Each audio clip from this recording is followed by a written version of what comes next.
نيجي لاستخدام الظل. آه كانوا دايما الشغل في افلام الابيض واسود بالذات، عشان ما كانش فيه الوان.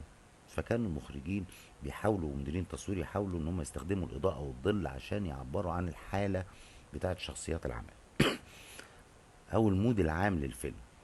يعني مثلا في فيلم جعلوني مجرما، وده اللي انتج سنه 1954، شيخ المصورين وحيد فريد قام بعمل ظل على هيئة قضبان متقاطعة في معظم المشاهد اللي جمعت بين فريد شوقي ونجم إبراهيم، وده للتأكيد على حالة السجن الشخصي والنفسي للبطل، إن هو قاعد بيعمل حرام مش قادر يخرج من هذا الحرام كسجن.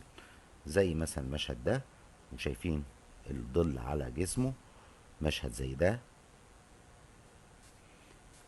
مشهد آخر، ومشهد رابع.